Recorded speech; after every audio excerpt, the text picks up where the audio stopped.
Good afternoon and welcome everybody back to the San Diego Bass Fishing Podcast. And today we have Captain James Nilsson, the fish icon. Yeah, here he is, front and center. And I know James from, I think I met you, in fact, I'm pretty sure I met you at Monday Morning Tacos with Tommy Gomes, right?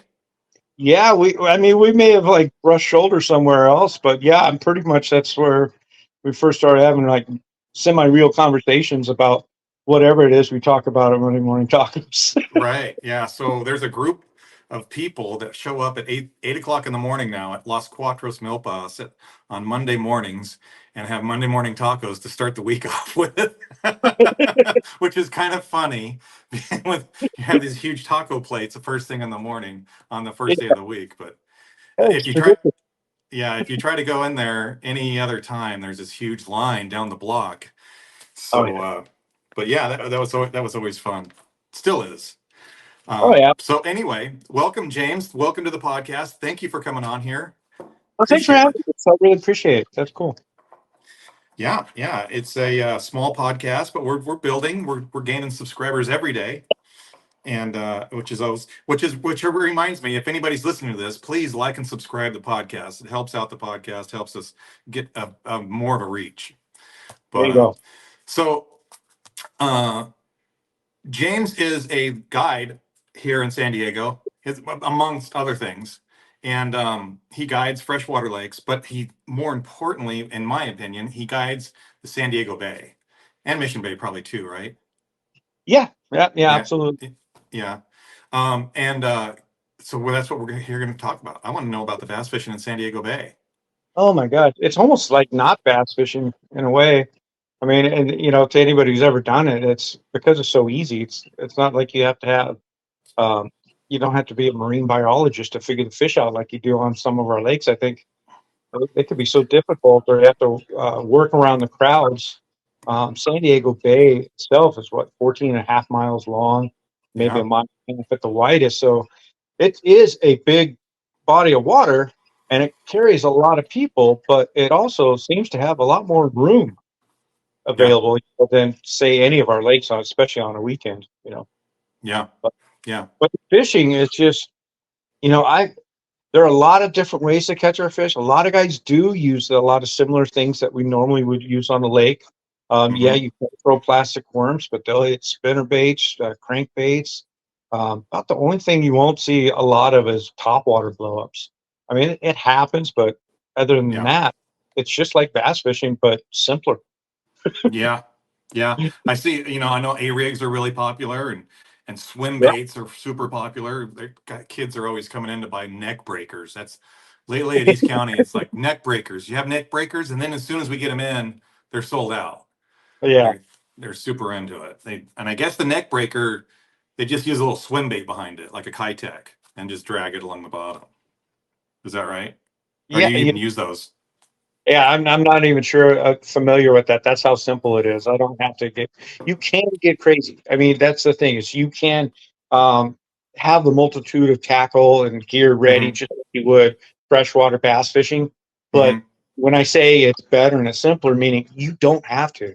I'm telling you, a quarter or half-ounce grub, just ball head. Doesn't have to be painted. And a swim tail.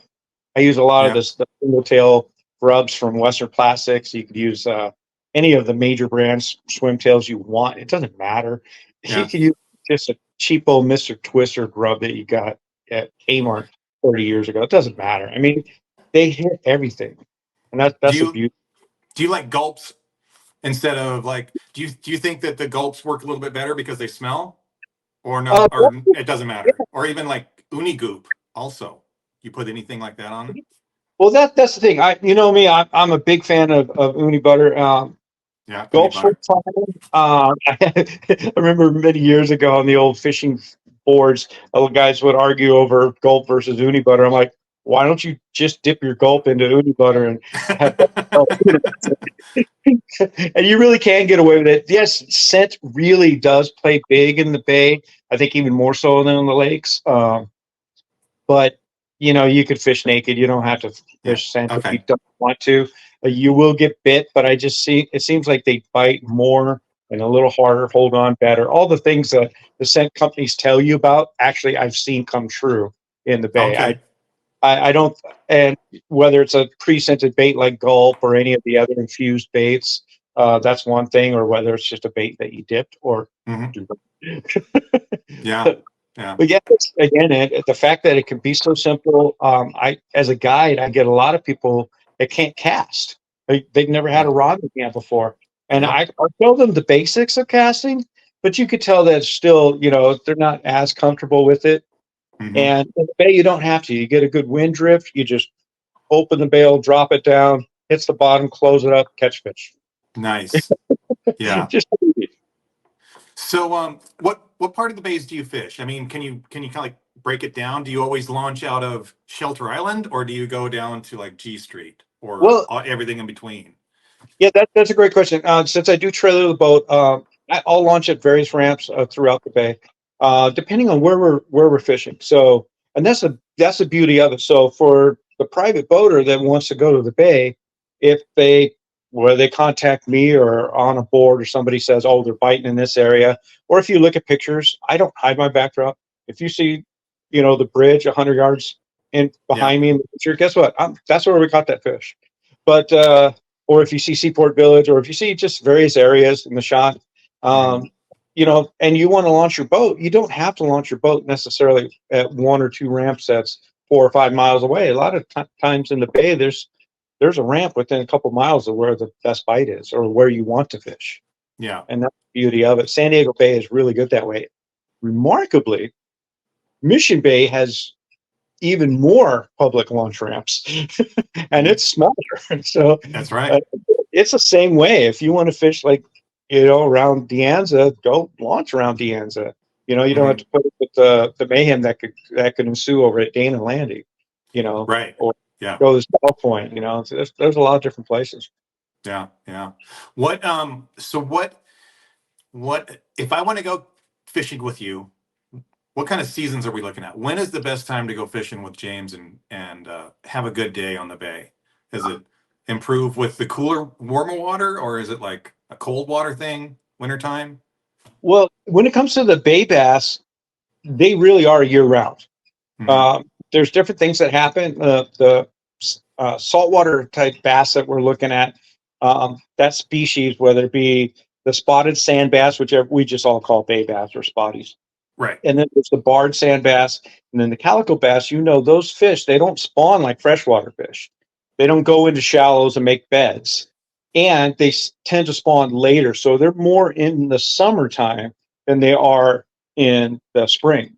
Hmm. So right now is really still good.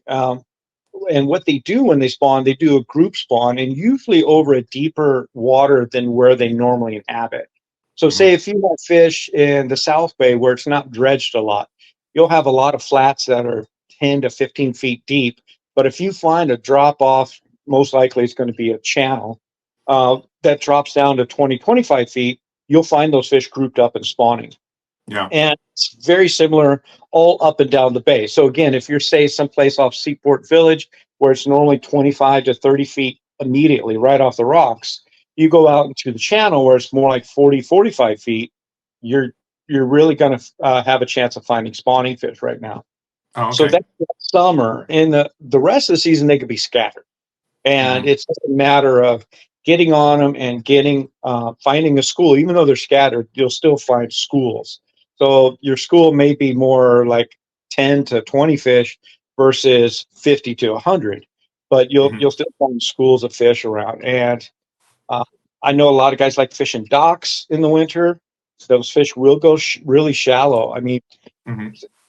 that's the beauty of San Diego Bay. We've caught them as shallow as 6 inches, and we've caught them as deep as 70. So Yeah. the bay Yeah. bass, they'll go wherever, and it's year round because of you could always find them on something, Yeah. and and they have a big menu. They don't care if it crawls, swims, or looks like it should. They're going to eat it. Yeah. Yeah. When so when are the Corvina running? I'm interested in Corvina and Bonefish for me Corvina, personally. I know yeah. that this is more, maybe it's more of a, uh, I don't know how to say it. So I've caught spotted bay bass, but I am not. I don't know anything about Corvina. When are Corvina running? I think it's a springtime thing. And that makes two of us, actually. All I I hear all know these about stories. Corvina is if you catch one, you might catch about another 10, or you Yeah. may go 10 years before you catch another one. That's Oh, all I no know. kidding. They are a tricky fish. I have had folks, and some of them are even guides on the other coast where they do actually have sea trout, both what they call sand trout, which looks a lot like our Corvina, and then the speckled trout. And those guys, they'll tell me how easy it is. They have a certain, even though they're not structure related fish, they're pelagic, but they have a certain way about them that they could always figure out where they are. Our Hmm. Corvina aren't like that at all. Yeah. I guess guys who do chase them a lot, guys we know like our friend Kelly Cleghorn, who runs that fish processing. He used Yeah. to chase them all the time. A lot of times, it seemed like what he was looking for was immediate transition. So where our bay is, San Diego Bay especially, is just surrounded by rock walls. Those are all retaining walls. There aren't a lot of rocks in the water, Hmm. but there are enough that follows the tide chase, that if you find where it transitions from that rock to a beachy area, guys know that they can find them in that. Right. And that's about the only structure related thing that I've ever been able to duplicate and kind of patternize with Corvina. Other than that, it's follow the birds. If you see Right. birds, chances are it's Corvina pushing that bait up. Hmm. I know guys that do catch them on top water, but as any of us that have tried it or know people who've tried it will tell you, it's like a fish of 1,000 casts at that point. But they do hit a lot of reaction type baits, big jerk baits like 110s or even bigger. And Hmm. then you're talking about like spinner baits, all the flashy stuff. So anything that your underspins, that type of thing, tail spinners, those will definitely help attract a Corvina. But of Yeah. course, you also get mackerel.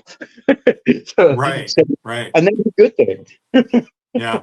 That's because all if right. they're Mackerels area, pull really hard. oh yeah, yeah, they're in the area. Chances are they're eating the same thing the Corvina are eating. Yeah. Yeah. And the small mackerel might even be what the Corvina are eating. Yeah. So we Yeah. have got them, but it's like I said, it's the hardest fish to even on a boat. It's the hardest fish to just go out and say, okay, we're Target. going to Corvina today. This is how. Right. Yeah. So you guys, since you have mackerel, do you guys have bonita also in the bay? I'm sorry, what was that? Do you have bonita? We Bonita. don't like we used to, Bruce. I know Hmm. back when you were running sport boat, man, there were bonita everywhere. Yeah. I mean, we couldn't even see them in the kelp beds like we used to. Yeah. I guess some of the guys still doing island trips. They're getting them, that kind of thing. But all the local stuff is, yeah, we're not seeing bonita like we used to. We used to get, they were juniors. They weren't huge fish, nothing Right. over 2 pounds. But we Hmm. used to get bonita runs all the time. I remember growing up fishing Shelter Island Pier. My dad would drop me off, and my buddy Dave and I, or whatever, we'd fish Shelter Island Pier, bonita runs. That was fun as a Yeah. kid. Now it's like, Yeah. I don't know. So, but that bay on any given day, you've got 20 plus species you could catch, and Oh a lot of yeah. that same lure that you're trying to catch spotties on. So So, so what are we looking at? Spotted bay bass, Corvina, halibut. What else? What else is in the bay? also do get the barred sand bass, some Sand calicos. bass. We don't usually get very big of either, but I guess if your name is Dennis or Eddie, you'll find a big sand bass. We do get some decent sized calicos, but a lot of them are usually the nursery fish. Hmm. And then, yeah, but you've got guitar fish, both Hmm. banded and shovel nose. You've got horn sharks. You've got sand sharks, both, even though we're mostly brown smoothhounds. And then you've got the leopard sharks. Every once in a while, we get 7 gill. I just posted Oh a couple. wow. I had a guy get 2 7 gills in one day, Oh no or not. kidding. Excuse me, those are soup fin. But yeah, Okay. soup fin. So yeah, but we also do get 7 gills. We have seen them. Hmm. And then we get What else? All the various rays. So everything from the little round stingray to the big bat rays, and we've gotten them the size of a parking spot before. Oh They're yeah. huge. And that's only slight exaggeration. We're fishermen. We're good at that. But we've gotten, of course, all the different croakers. So we get mostly it's going to be yellowfin, but you also do get whitefin, spotfin, Yeah. black croaker. Yeah, so halibut, of course, and every once in a while, a starry flounder will show up. Yes, there's, Tommy, our buddy Tommy Gomes could probably just name them off a lot faster than I can. But yeah, there are a lot of different species of fish. Yeah, Um, I'm gonna have to twist his arm and get him on here. I want to hear his yeah, bay stories also. well, now that he's like a big TV star and all, I know. I might have to pay him. uh, Like, it's here's your $5. you probably have to talk to his agent. Exactly. Exactly. Man, that guy is crazy. He's done so well for himself. That's But he's still the same guy at tacos. That's what's so cool, right? right. Yeah. Uh, Well, we're all a bunch of lugheads anyway. What do we know?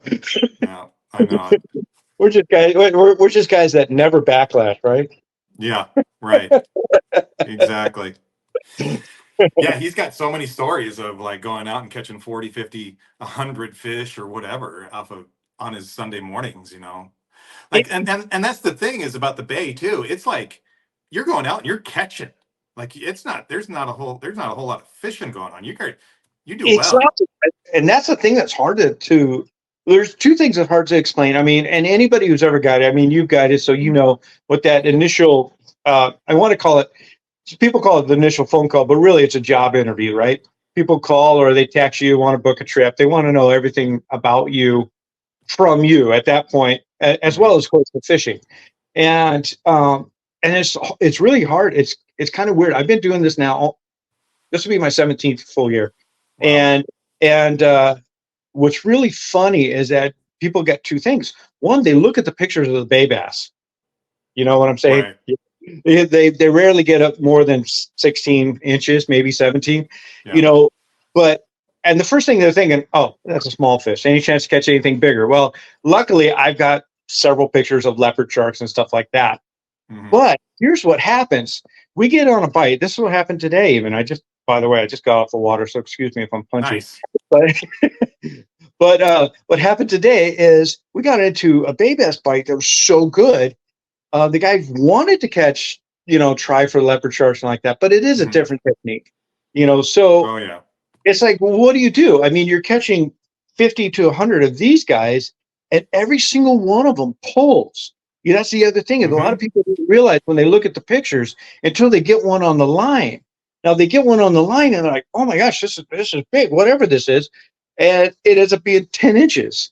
Yeah. Well, they laugh at how they were duped by this fish, but then a few minutes later they catch a 12-inch one and suddenly it feels twice as big. Yeah. Yeah. Oh, this one really is big. There's a reason. There's a reason why spotties have such a huge following. Oh, Just absolutely, absolutely. And you'll get a lot of guys like us crossover. You'll yeah. get a lot of guys that you see them in the shop, and we talk to them on the fish boards. And these guys, they'll fish bass when the bass bite is good and easy on our lakes. But as soon as things get a little difficult and they're not catching quite maybe 5, 10 fish a day, or even slower than that, they're like, okay, I hear this spotted bay bass is fun. Let's go give it a shot. And they'll immediately, once they get hooked, I mean, it's real Yeah. easy to get hooked Yeah. when you get immediate action like that. And it's so phenomenal, and it's such a treat. I speak in tandems. Can you tell? You've just described every kid that works at Eastbound and County Bait and Tackle. Yeah, That's exactly that's what happens. that's Yep. exactly what happens. I mean, and we've all been there. I grew up on the bay and fished Yeah. everywhere else, and I Yeah. still go back to the bay. Yeah. And but what's so funny is that it is such a good treat to us Southern Californians. I mean, people don't realize you get on like Marina Del Rey on up, like especially Santa Barbara and beyond, they disappear. You do not find spotted sand bass. You might find barred Hmm. sand bass and even calico a little further north, but that's it. You in the bays, in the harbors, you won't find the spotted sand bass. Even in Long Beach, where there are plenty, they're tough to catch. You get down into Newport, which used to be fantastic for big ones, and even that's a tough bite. So, but even still, so you're looking like Long Beach on down to San Diego. It's just such a beautiful little treat that we have that is a special local fish that you can't get anywhere else. Yeah. Yeah. You know, and you can catch 20 to 100 of them in any given day. It really depends on how long you want to stay out. Yeah. And sometimes you get on a school of them, you'll get tired quick. I've had half days where we've caught almost 100 fish. I've had full days where we've caught just a few more than that. I've had full days where we've caught 9 fish. Yeah. Right. Right. Yeah, so That's you fishing. just never know. But you get on them right, and they decide that they're going to attack everything. It's a wonderful fishery. Yeah. Do you target halibut at all, or is it just like an incidental? We do, but I could tell you, they're just like the Corvina. We've caught more by not targeting them than Yeah. we are targeting them, and a lot of it. I mean, I always tell my clients, the best thing about hiring a guide is you always have someone to blame. That is true. So I really take That's it on funny. myself. If we're not catching halibut, it's because I didn't put the boat where a halibut was, because they're Right. really not Yeah. that hard to catch in that bay. They may be short, but they're really not that hard to catch. Mhm. We've caught them everywhere, but if we really want to target the guys who know really how to target them, my buddy Thomas Aranta, man, that guy, he knows he could go out there and get 2 keepers tomorrow. I mean, Yeah. there's some guys who know how to target, how to get on them, and you know, beauty.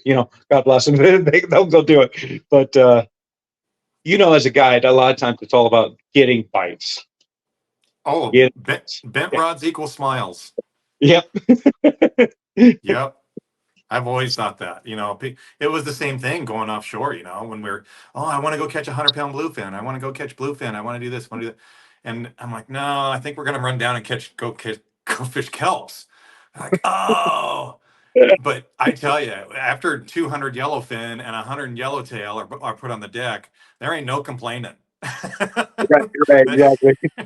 It was bent rods equal smiles. Yep. Yeah, that was my mantra. So, and Yeah. even now, the bass fishing, guiding on the lakes, the same kind of thing. Well, yeah, Drop shots, and Cincos equal smiles. that's it. That's Yeah. it. I'm probably one of the few guys that actually throws bait. Oh no, I do too. we, I have customers that request it and are waiting. Like, hey, you got shiners? Not yet. We're still waiting. Uh, Yep.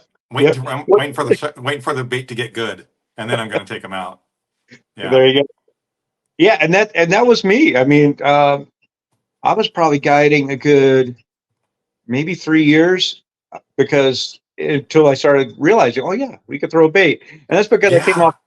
I was fishing so many tournaments where it just never even crossed my mind. Once we started guiding, it just never crossed my mind. And then a customer would ask me, like, "Can we throw bait?" And that was on Yeah. a trip at Otay back when they still had shiners at the concessions. Hmm. So, I said, yeah, let's go do that. So I went up. I said, Jeff, you got shiners? Oh yeah. Like, you got a bucket too? Because I don't have one. Yeah. And we went out and whacked them, and it's like ding, just one of those things. Wow, duh. Yeah, the first time I had to, so that's the same thing happened to me. Like, I had customers, they're like, "Oh, I'm bringing my 6-year-old out. Can you make sure that we catch fish?" I said, "Oh man, Yep. yeah, I guess. How about if can I take some shiners?" He's like, "Yeah, sure, whatever." And I had never fished them. I didn't know anything about them except that they sold them at the shop. So I went, and that week I had to teach myself how to do it before I took them out, so had to act like I knew what I was doing. So I got a couple of dozen shiners and took them out to San Vicente, and man, I couldn't believe it. It was like, this is fun. Like, every cast, like, oh, I got another one. And it was a 4-pounder. Oh, I got another one, 3-pounder. I'm like, man, and the fish are big. I was like, dang, I've been Exactly. missing out. this is this is all Exactly. It's like, right. I'm actually using the landing net. Yeah. Right. Yeah. Lifted Yeah, up lifting up 12 Yeah, inchers. it does really help. And then now, both myself and even our buddy Andre, you're seeing him out posting big pictures of big bluegill and sunfish because it's Oh like, yeah, well, why not?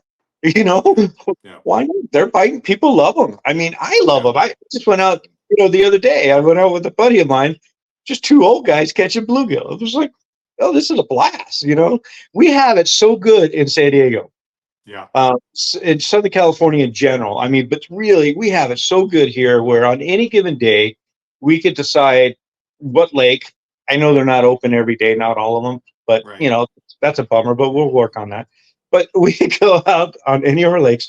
We could go into any of our bays, or we could hit along the kelp beds. Catch calicos, hit a reef or a pipe that's got some sand bass, and Mm. that's just the bass species. Not to mention all the other stuff. I mean, between catfish, bluegill, hatchery trouts, crappies. I mean, we've got yellowtail, of course, barracuda.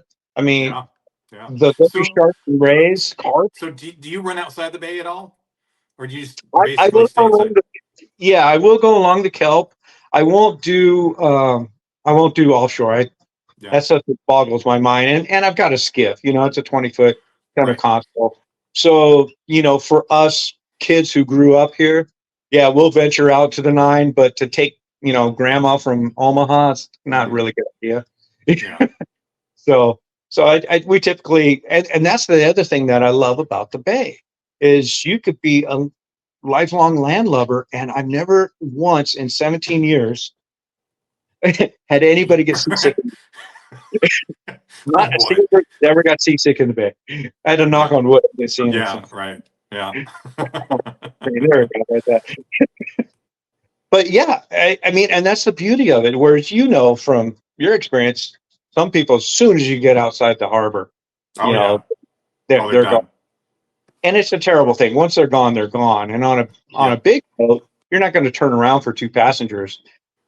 So can't. that's the beauty of having the skiff is we've had some trips where we start out in the kelp and it looks good, and then one guy looks a little green. And we come back, Mhm. we visit the bay. Yeah, yeah. So back to like the tackle and whatever. You're saying that your favorite thing is like a ball head with a grub on it. Basic, Yeah. pretty really basic stuff. Are you using light line like 6 pound, or No, and just spinning try not to gear? go, yeah, try not to go lighter than 8. Oh, Uh, okay. I have found, and we'll get back to that too, because you mentioned the bonefish. Hmm. That's another thing I've learned as a guide. Not everybody has the finesse feel with super light tackle. Hmm. Um, and obviously, once they're hooked, we're going to coach them, we're going to help them. But sometimes it's that split second. It's all it takes to go Yeah, pop and fly. right. So I found that 8 is just good overall. It's light enough; it doesn't spook most fish, and Yeah, yet it doesn't. It's strong enough, that it will handle a lot of. We've gotten some pretty good sized fish on 8 pound. yeah, So usually that's what I'm doing. It's yeah. eight to if we're purposely chasing something like when we're chasing our leopard sharks, I've got 50 on that rod. Sure. But for just your general bass and halibut, that type of thing, a lot 8 pound, 8 to 20 pounds more than fine. Hmm. You spend a lot of time chasing bass and whatever, or just fishing in general in the South Bay on like those. Last time I was in the South Bay, it seemed like it was super shallow, like 3 feet, 2 feet. It is, and if you're new to boating that area, you got to be very careful. The channels are marked, but you get outside the channels, and first of all, it is shallow. Second of all, it's a marine life protection area. It's not a closed MLPA like the ones we have around the Yeah, coastline, yeah. but it is a reserve. And one of the things that they're trying to protect is the sea turtles. So aside from Oh, okay. shallow, but also for the protection of those critters, what they've done is it's 5 miles per hour. So if you're in the South Oh, Bay area and you're in between we've got the West Channel, which runs along Coronado Cays, and then you've got the right. East Channel, which runs from Nashville City down into J Street, Chula Vista Marina. Uh-huh. And yeah, so if you're within that section, yeah, you better be going slow. One, I mean, nobody wants to hit a turtle with their prop, but two, you don't want to hit anything with your prop, and it could Right. go from 12 feet to 3 feet in a heartbeat. Right. Yeah, you just run outside the channel and all of a sudden your feld and eelgrass. Yeah, exactly. And you know, it's makes it an interesting fishery though, because again, as we alluded before, there are bonefish that are in that area, but they're a Cortez species of bonefish, so they're not the like what you see on TV. You're not going to be sight casting them in San Diego Bay, especially that section, because it's an estuary. The water's going to be a little darker. You're going to be like a olive green color, and probably, if you're lucky, 2 foot of visibility. Sometimes maybe as much as 4 foot, and depending on where you are back there. Mhm. So you're not going to be able to sight fish them. And aside from that, a lot of times those fish aren't that shallow anyway. So they're not like what we've always seen the fly cast guys on TV catching in 2 foot of Right. water. I mean, sometimes these fish are 8, 12, and we've even caught them as much as 30 feet deep. Is that right? Yeah. So are you targeting schools of bonefish, pretty much? Oh, Bruce, that's when we're targeting fish, we're looking for schools of what. It's always a school. You never want to pick them off one at a time. But yeah, a lot of times, and what we do is we drift. I've got that spot lock feature on my trolling motor. Hmm. So there are some areas where we may sit and chum, but a lot of times we're drifting, and as soon as somebody gets bit, I hit the spot lock Oh, because we're okay. hoping that we found a school. Yeah. Most of the time, that is the case. Whether you pick 2 or 20 off that spool, that's any given day is what that's going to be. But yeah, we're always looking for schools. Yeah. Okay. I didn't know if they schooled up or if it was just a individual kind of fish or if they're scattered out in just an area kind of thing Yeah, or I whatever. believe.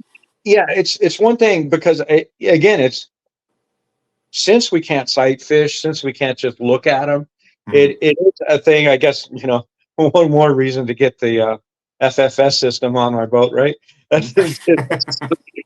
But but one of the things that we're noticing is that they aren't solitary by any means. Hmm. We'll either catch 2 or we'll catch 20. We almost never just catch one in a spot.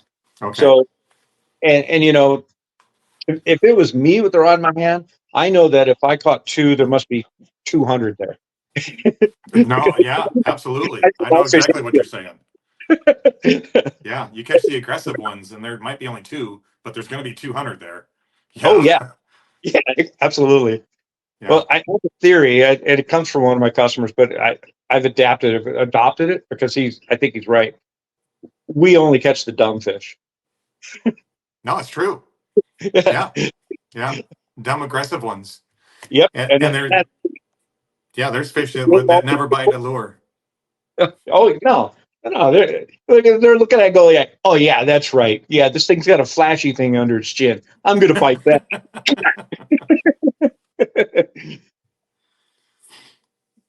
I'm gonna bite this this this bicycle wheel of spokes and spinners and swivels and things. Yeah. Uh, There's something in China on the back. Why would I eat that? you're right. Exactly. So yeah, I got a request from somebody to start making saltwater A rigs, and they were telling me how good they were working in the bays, and calicos too. And then Oh yeah, I've got to do my research on that and get that down. But I guess I'm going to start making some saltwater A rigs for some guys. They're hard to keep in stock. Like, yeah. I We've guess been they're kind doing of specific, to our area. yeah, So they yeah. don't make them for back east. We've been doing them for a long time. There's Have been you? yeah. There's I remember oh geez, several years ago we used to fish the saltwater bass series. My buddy Robert Schneider of Hmm. Phoenix Lakes and I, and there were guys throwing them then. I had our local guy Trevor Lincoln. Hmm. He made Yeah. that jig, and he and I we did a video down in IB catching sand bass with them, and Yeah. that's got to be 100 years ago now. Yeah. But I think what's so funny is that I think they're novelty still to some people, and this is what we've been throwing Alabama rigs for at least 10 years, 10. if I was not. going to say 10 years. Yeah. Yeah, and they're still seem like a novelty to some people, but I Yeah. get in that same vein though. I still get people, and maybe you do too, we hit our lakes, and of course here we drop shot a lot. And these folks, grew up fishing in the southeast, and they don't drop shot. And that was like 40 years ago when we started doing that. So it's just amazing how some people just see certain things as a novelty, Hmm. where those of us who do it all the time see it as another technique. Whether we do it every day is a whole other story. But Yeah. it's kind of interesting how certain things will come as fads and novelties and phases, and whereas there's other things that just stick with us. And I think that goes back again to that lead head, just the grub Right. and tail. I mean, I was doing that when I was an 8-year-old. I still do it. Yeah. Yeah. But Yeah. this may have changed, but it's the same thing. Yeah. So what? Let's see. I think you've pretty much already answered this, but let me ask you anyway. Um, what is your let's see here. What is your confidence bait that you fall back on when you get tough? That seems to be like our most asked question from our listeners, which it sounds like it's a ball head jig, but do you have If anything special that you fall back on when things get tough, like other than maybe an anchovy or a sardine, strip of squid. Uh, a strip of squid?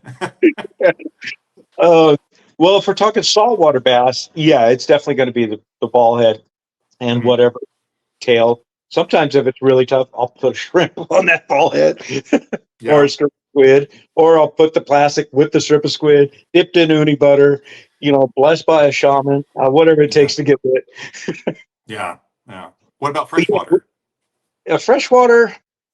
freshwater still, I'm going to go with the 4-inch worm. Most likely anymore nowadays is going to be on a drop shot. But, Yeah, I might throw it weightless. It might be a Senko or something similar that will sink, but definitely, to me, I feel more confident about something with the weight, whether I'm using a shaky head or a drop shot, just simply because, again, if you're talking about things are tough, I feel like I can control it. Whereas Senko, you're pretty much controlling whether or not the fish saw it, whereas you're yeah, not, once you move us, to me anyway, once I move a Senko, I've kind of given up on that bite. So it's like, yeah. okay, let me move it, see if he bites it. But in my back of my mind, I'm going, okay, if he didn't bite already, he probably won't. Hmm. Right. But with the shaky head or a drop shot, I can slackline it if I really like what I'm feeling. I'll just slackline it for a while and just leave it there. Make it move without moving it.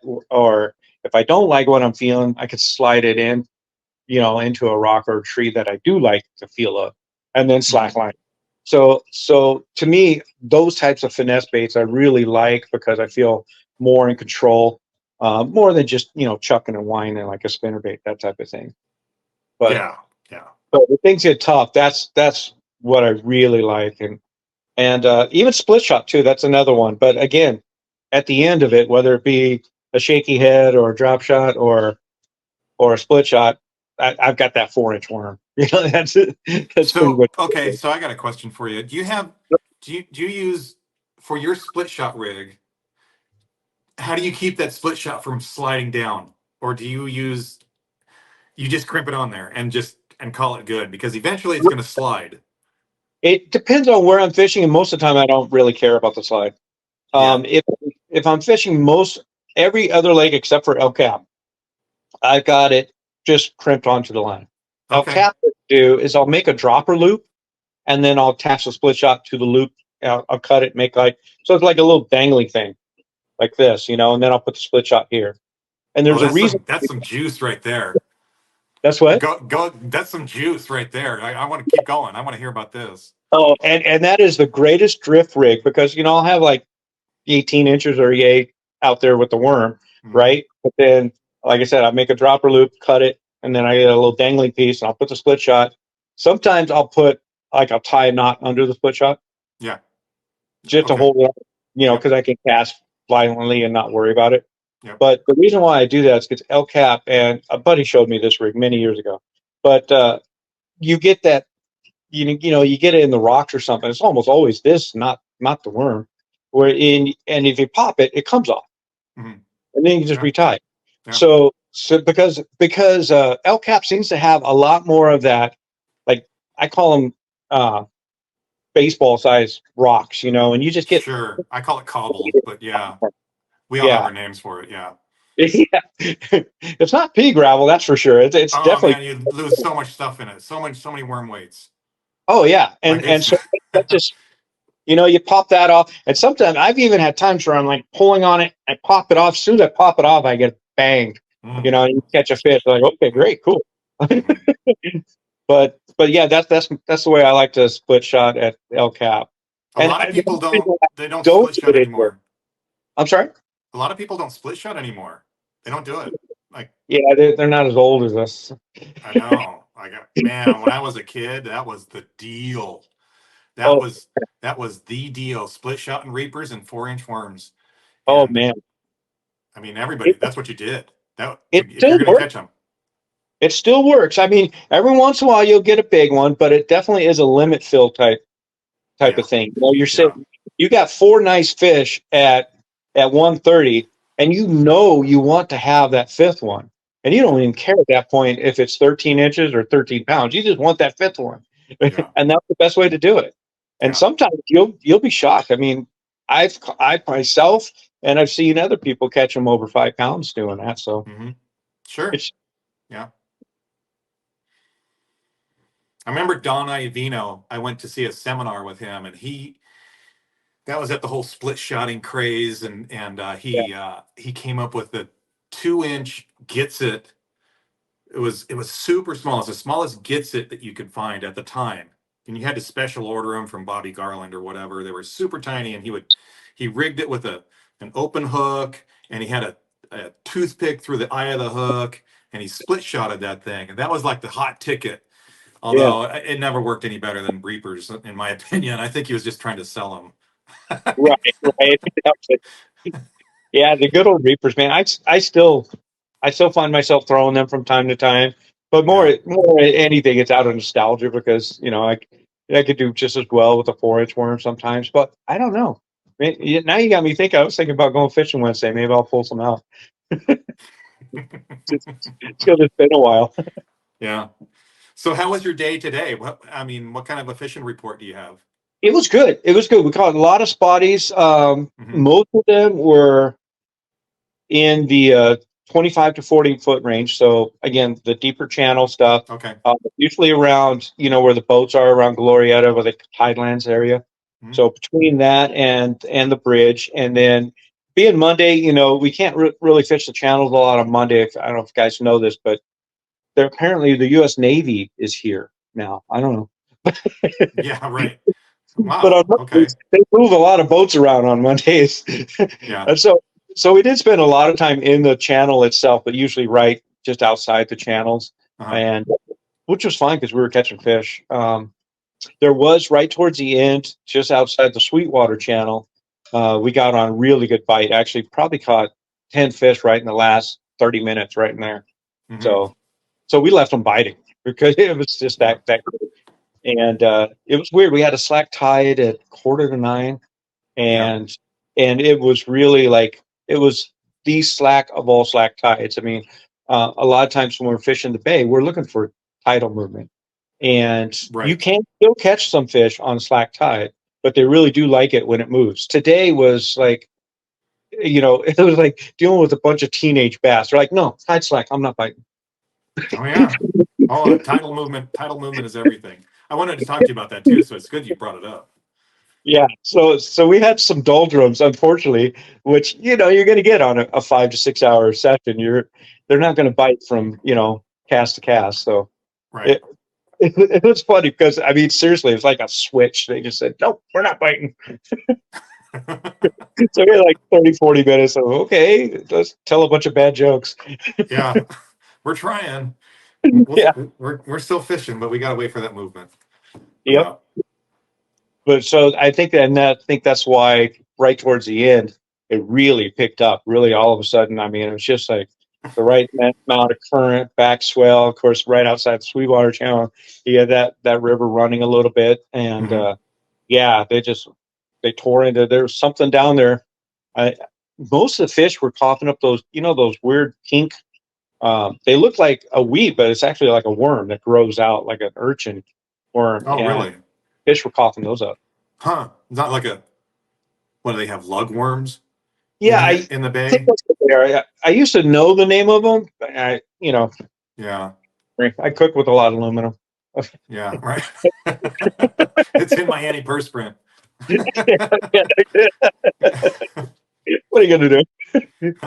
But yeah, they could be lugworm. I know there's a lot of those up in Newport, and you'll Oh, is catch the there? Yeah. buddies will eat those. It's like, wow, why aren't we making a lure that looks like that? Right. Yeah. I know the fly guys use them. They use worm imitations. They're just Mm, like a piece of chenille wrapped onto a hook that they just drag on the bottom and they catch them. They do good with yeah, them. Yeah. So you don't do any fly fishing, do you? You I in the personally no. I look like someone who forgot his medicine when I fly fish. Yeah. Oh, like Jim Carrey or Jerry Lewis or something. But I do take people fly fishing, Oh, and I'll okay. tell you, Yeah. yeah, it could be really good. I've taken guys that, I mean, some of these guys are masters. I mean, Oh, it thread yeah. Oh, through a yeah. teapot. They're just really good, Mhm. and I feel it's almost a shame that we don't have the sight casting possibilities for them, because it would be really nice to watch them lay a lure in front of a fish. But Yeah. Yeah. They're they're but they're okay. They're okay with catching them though. I, no, I have I have a most of number of them. friends that are float tubers and whatever, and that are fly fishermen, and it's super popular among them, and they just like going out and catching fish, so Yeah. they're good Well, with now, it. you've done that. You fly fish the bay. Yeah, a little bit.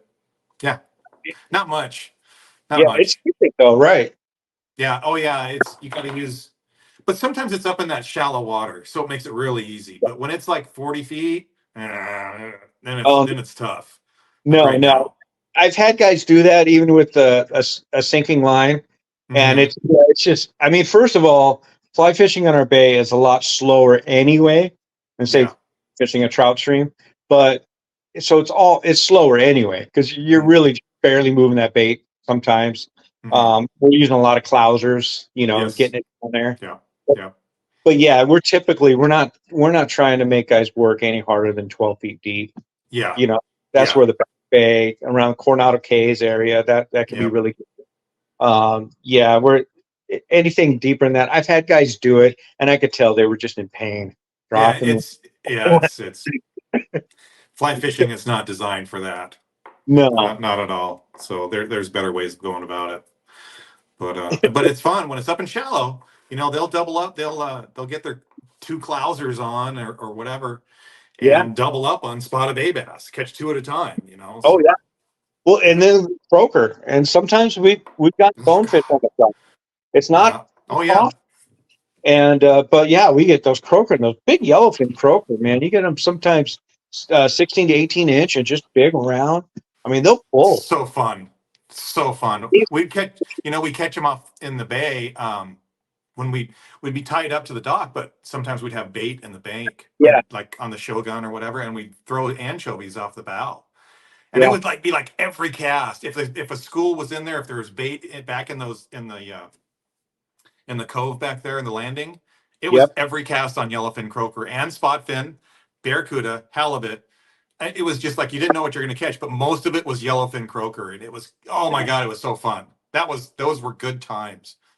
yeah, yeah. Yeah, yeah. That's that's Fishing another and fish we don't get as many as we used to. I mean, the I grew up. barracuda. No, the yellowfin croaker. Oh, no kidding. Well, even the barracuda. I mean, just now we're Yeah. starting to see them pretty good in the kelp. I was La Jolla a couple of Hmm. weeks ago. We Hmm. did pretty good, but nothing like growing up as a kid. We used to jump on the half day boats, and that was the thing. You jumped on the half day boat in the summer. You were going to catch barracuda, Yeah. bonita, and the three Bs. Those are the three things you knew you were going to catch. Yeah. You might catch a yellow, you might catch a lingcod, but you knew for sure you were going to catch the three Bs. And Yeah. now it's like maybe one and a half B. Yeah. Right. Yeah. Yeah. Things have changed. Things are a little different. but it's just, I don't know. It's just the ocean. It's always changing. I Oh yeah, mean, we didn't have 20 years ago. We didn't have bluefin in August and off of 40 miles off the coast. yeah, yeah, exactly. And our albacore left us. So They're all up in San Francisco now. yeah, so they left, and then the bluefin seemed to move in, Did you see and that? therefore there was a lot of yellowfin. Not the big ones, but it Yeah, yeah, was nothing to go out and catch a 12, 20 pound yellowfin.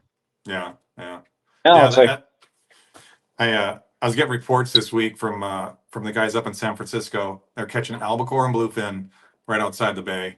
They're doing overnight trips. All the 10 pack charters. Yeah, they're all up wow, there. sounds like fun. So yeah, We yeah, whatever.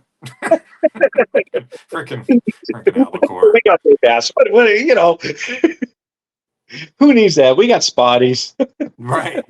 Yeah, exactly. And Love I them. think that's going back to one of the other things we were talking about, the appeal of it too, about San Diego Bay. It's Mm, really easy to go, especially in the summer on a weekend, and even more so Shelter Island ramp. When you go there, there's like 15 million guys launching all at the same time.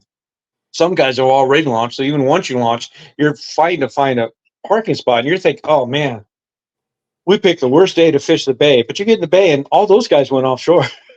yeah. They Right. have the bay to yourself. Yeah. It's the Yeah. beauty of it. It's like, hey, okay, fine. They're out of Yeah. my way. I got the bay to myself, and I'm catching bass. Yeah. Yeah. So, how do I get a hold of you? Do you have a website? Do you have a phone number?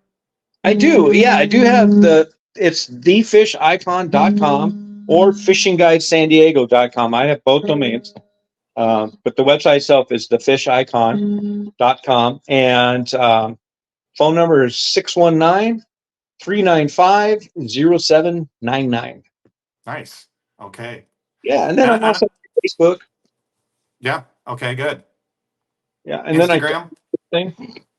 So, and that's another thing you can touch on too is you make custom guitars, right? I do. I do. Mostly electric. I have made one acoustic so far, acoustic bass 6. But Uh-huh. yeah, mostly it's all electric, solid body type electric guitars. Okay. And those are dude guitars? Dude, yeah, DOODs, Yeah. backwards and forward, flip it over. Very But nice. Very nice. it's fun. I started doing it about 7 years ago. Uh-huh. Something to tie me over in between the seasons, because even though we're a year-round fishery here, Yeah. we're not around for tourism. We we Right. do we do have, as I mean, people just don't call year round. Right. At least not the volume that we would like. So even being a full time fishing guide was sustainable for a long time, and it's up until the COVID lockdowns, really pretty much all I did. Mm-hmm. Um, but at lockdown, I had already been making guitars for a while, Mm-hmm. and during lockdown, you put a guitarist at home all day long where he could look at his guitar collection, and then you give him a stimulus check, and he's going to order a new. So that business really picked up during COVID. So Yeah. that take anybody fishing, it was fine with me because if I sit too long, I'll just stuff my belly full of Cheetos. So at least I got to get up and do something. Right. Right. So yeah, it's been pretty fun. So now it's kind of funny because I'm almost serving two masters because um, I'll come home after being on the water and then I'll work a little bit on a guitar or two, Yeah. and then in between trips I'm working on guitar. So I'm always back and forth, and it's just now that I'm actually starting to level off and tell myself, look, take a day off, go fishing. Yeah. Yeah. But Very good. therefore, out during COVID or just after, I mean, after the lockdown, as being a guide, all of a sudden everybody had cabin fever. We were all booked like crazy. We're passing jobs on to each other, say, hey, call Right. this, and I still had all these guitar orders. So, I mean, that Mm-hmm. was literally just working all day and night for a while. It's like get up 4 in the morning, take somebody out, come home, eat, get back in the shop, start grinding on some guitars, and Right. yeah, like I said, it's just not leveling off where I could actually sit, relax, and chalk with a buddy like with you. Right. Yeah. Yeah. Yeah. All right, man. Well, we're gonna go ahead and wrap it up. This was a great podcast. Thank you so much for coming on here. Oh, absolutely. Thanks again for having me. It was cool. Yeah. It's like I said, I've already told you some of my favorites that I've seen, and I still have a couple that I'm ready to check out. That this is a really good channel. You're doing a good job, and I appreciate it. Oh, And I know thanks. everybody I've talked to that has noticed it, has mentioned it, and so yeah, we're really like to help see it grow. Yeah, well, thank you. And like I said, I'm really excited about broadening our view here and including the bay, including the bass fishing that we have on tap because it's so good. It's so Yeah, good. yeah, it is. All right. Well, Yeah, appreciate it, Bruce. Thank you very much. It was a good way to spend the afternoon, and right I on. get to clean shirt and not get dirty for a moment. Yeah, okay. All right. We'll see you at the shop. All All right, right, take later. care.